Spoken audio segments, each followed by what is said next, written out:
1753-aisiais virš Sankt Peterburgo kilo audra. Fizikas Georgas Wilhelmas Richmanas tuo metu eksperimentavo su žaibais, kai iš jo įrangos išsiveržė švytintis mėlynas rutulys, kuris trenkė jam į galvą ir akimirksniu pražudė. Tai buvo kamuolinis žaibas, vienas pirmųjų ir tragiškiausių aprašytų susidūrimų su reiškiniu, kuris šimtmečius kėlė galvosūkį mokslui. Šimtus metų pasakojimai apie ore plūduriuojančius ugnies rutulius buvo laikomi prasimanimais ar haliucinacijomis. Jie pasirodydavo be įspėjimo, skriedavo pro langus, krosnis, švytėdami skrosdavo prieš vėją, kartais sprogdavo mirtina jėga ir pradingdavo dar prieš kam nors spėjant suprasti, kas įvyko. O tada, 2012-aisiais, atokoje Kinijos plynaukštėje mokslininkų komanda jį nufilmavo. Pirmą kartą istorijoje neįmanoma tapo įrodyta. Didžiulėje, aukštai virš jūros lygio esančioje Tibeto plynaukštėje mokslininkų komanda tyrinėjo žaibus. Jie turėjo daugybę sudėtingos įrangos. Nuo didelės spartos kamerų iki svarbiausiųjų – spektografų, prietaisų, skaidančių šviesą į spalvas, kad būtų galima nustatyti, kokios cheminės medžiagos joje slypi. Jų tikslas buvo paprastas – stebėti įprastus žaibus. Tačiau po vieno galingo žaibo į žemę įvyko kai kas nepaprasto. Iš žemės pakilo švytintis rutulys, maždaug didelio paplūdimo kamuolio dydžio ir beveik 2 sekundės tyliai sklandė ore, kol galiausiai pradingo. Grina sėkmė, jų įranga tuo metu buvo nukreipta būtent tą kryptimi.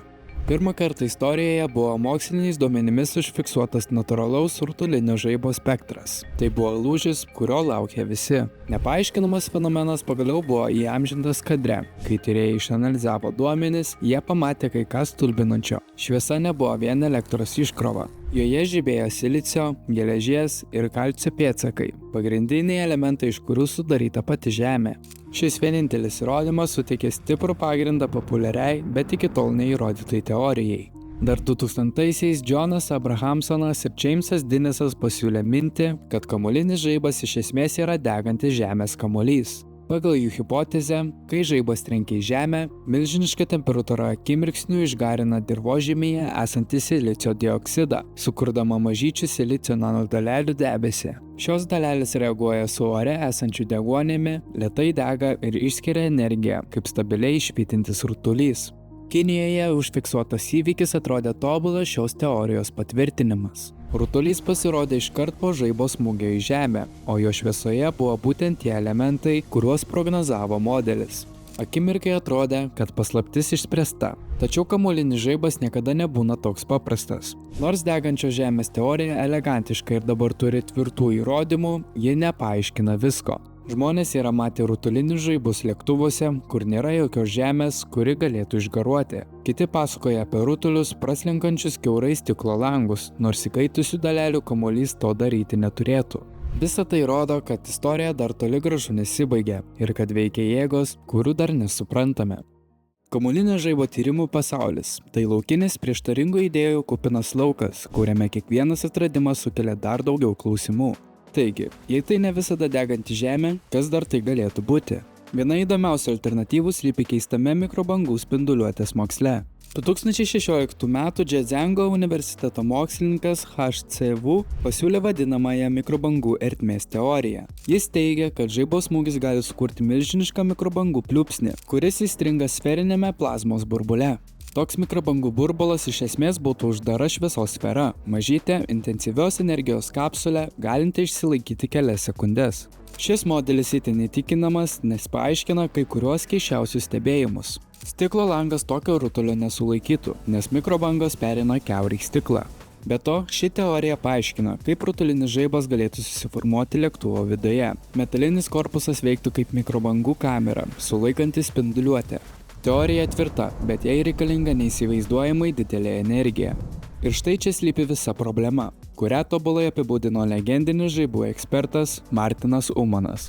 Jei būtų lengva tai sukurti, būtume jau sukūrę. Jie naudojo viską, nuo silicio plokštelių iki sūraus vandens talpų, leisdami per jas aukštą įtampą. Tyrėjai tokie kaip Eli Džerbi net sukūrė švytinčius plazmos ugnies rutulius, naudodami galingus mikrobangų grąžtus. Šie dariniai iš tiesų primena kai kuriuos tikrus stebėjimus. Tačiau tokie laboratoriniai rutuliai tik imitacijos. Jie paprastai mažesni, trumpaamžiai ir negali atkartoti audros metu vykstančio chaoso.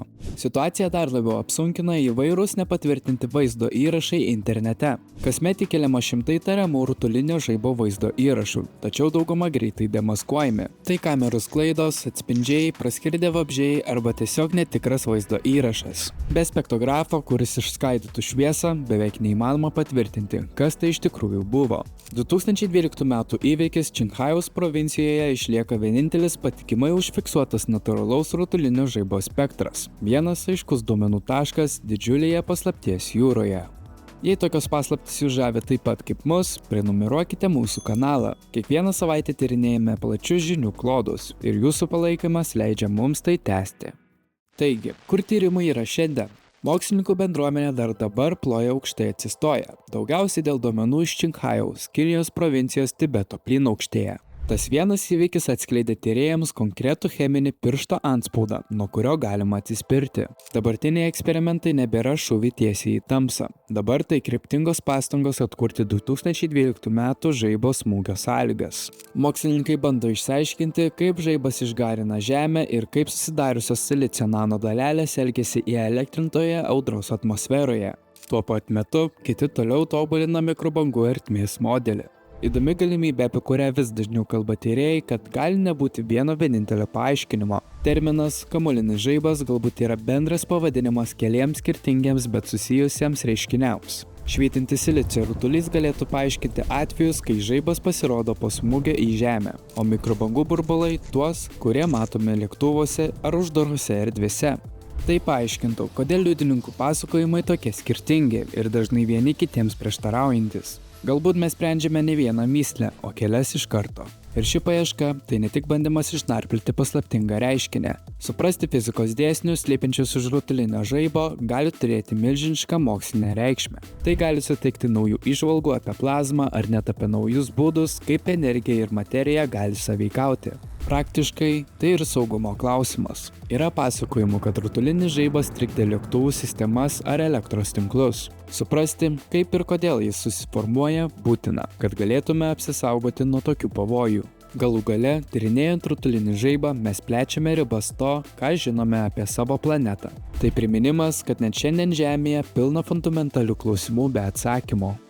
Kol kas kamuolinis žaibas išlieka viena paslaptingiausių Žemės mįslių. Mes žinome, kad jis tikras, žinome, kad tai fizinis reiškinys, bet jis vis dar išslysta iš mokslo gniaužtų.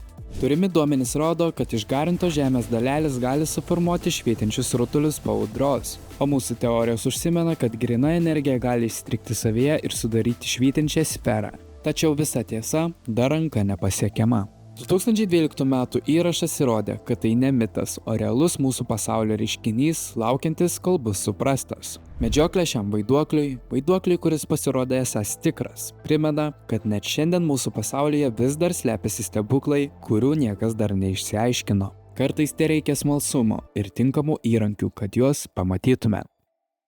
Jei jums patiko šis pasakojimas apie vieną paslaptingiausių gamtos reiškinių, paspauskite patinka. Tai labai padeda mums kurti daugiau intriguojančių mokslinių istorijų. Nepamirškite užsiprenumeruoti ir įjungti varpelio, kad nepraleistumėte kito gilaus panirimo į nežinomybę.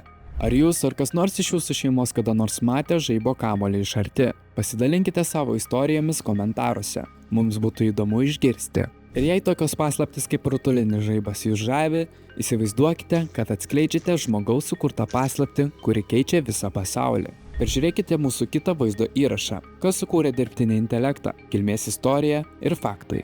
Ačiū ir iki.